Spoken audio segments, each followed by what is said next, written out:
This is RANE's Essential Geopolitics podcast, the number one most popular essential geopolitics podcast on Apple Podcasts. Welcome aboard. I'm your host, Emily Donahue. In August 2022, U.S. Secretary of State Anthony Blinken visited Rwanda and the Democratic Republic of the Congo. 2022 saw a marked flare-up of their conflict in border areas.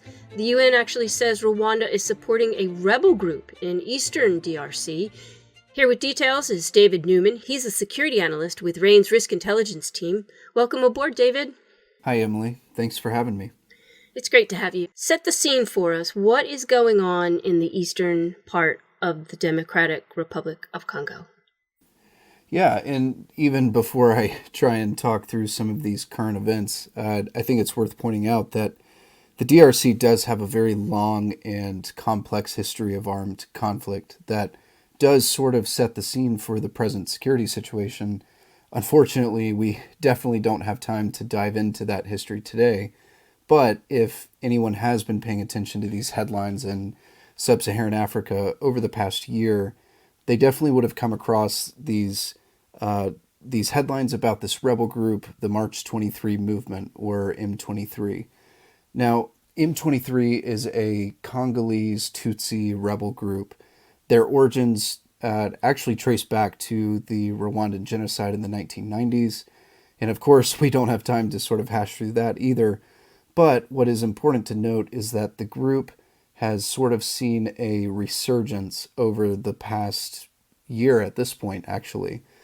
Prior to November of 2021, the group had essentially been dormant for roughly 10 years. They had carried out a previous rebellion in 2012. They were put down. There was even sort of an agreement reached where they would disarm and then they would essentially reintegrate back into the Congolese military and Congolese society. The group essentially claims that the Congolese government has not held to these terms, and so over the last year, they have really intensified their clashes with the Congolese government. These really intensified over the summer, as you were sort of talking about with Secretary Blinken's statements in August. But then even in late October, we saw sort of another re-intensifying of the conflict, basically where M23 had been holding territory in what's called Bunagana. This is a strategic border town that sits on the border with Uganda. But since then, after having held that territory for about 4 months or so, they've actually begun to launch these offensives along this critical highway. It's called the N2 highway, and it essentially connects what's called the Rutshuru territory in the north part of North Kivu province to Goma, which is the capital of North Kivu province. And so what we've seen over the last few weeks, if you've been following the headlines, is M23 has begun to advance southward toward this provincial capital, which is one of the largest cities in the region. It's a major hub for Congolese forces, as well as UN peacekeeping forces, as well as thousands, or at this point, tens of thousands of displaced civilians. So this is a really alarming development in this broad, big narrative of the DRC's deteriorating security. Well, that's really not just disheartening, but frightening, especially for the people who live there.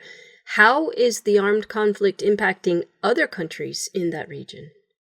Yeah, and of course, this is common in armed conflicts across the world, all throughout history, and even for ones like this, where it's technically an intra-state conflict, and one that's been ongoing.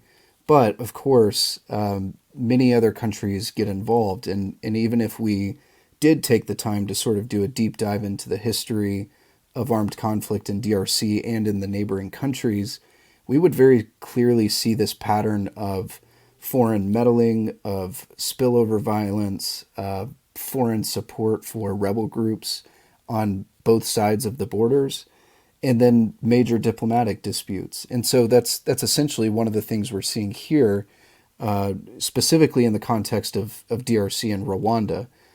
As you mentioned, the DRC has long accused Rwanda of supporting the M23 rebels. This was the case in their previous rebellion in 2012, and this is the case now in their resurgence. The UN also holds to these accusations. The U.S. Has made similar statements. And of course, Rwanda denies these accusations. And so we've seen this major diplomatic fallout between the two countries. But then even looking broader, around the region, I think it's important to point out that the DRC joined the East African Community this year. And so while the DRC works out its issues with Rwanda, which currently is being facilitated by Angola, there's also an East African regional force that was initially established earlier this year, but finally has begun deploying troops to the region, and that's being spearheaded by Kenya. And so the sort of parallel peace process that's going alongside this regional deployment is it's what's being referred to as the Nairobi process, and it's essentially a dialogue facilitated by Kenya between the DRC and over 120 rebel groups that are operating in the region. M23 was originally going to participate in these talks, but when they were first held in April, they were actually expelled from the talks because the Congolese government claimed that they had carried out attacks while the talks were happening. So clearly, we have not just a major armed conflict going on in eastern DRC, but its effects and consequences are rippling over, spilling over into other countries, and could even create potential for further diplomatic tensions, not just between Congo and Rwanda, but also between the other countries that are either deploying troops or helping facilitate these peace processes. So, David, that's a lot to be concerned about. What should we be looking for as the conflict and these potential peace processes move forward? Yes, that is a good question, and to be honest, at least from my vantage point right now, the outlook is not necessarily looking good. There is potential for things to maybe there's some possibility for some breakthroughs here. What is good is that these peace processes are even underway. As I mentioned, we have basically what's being called the Nairobi process, which is between DRC and the rebel groups. And then there's the Luanda process, which is between the DRC and Rwanda for them to work out their tensions. They are actually meeting in late November.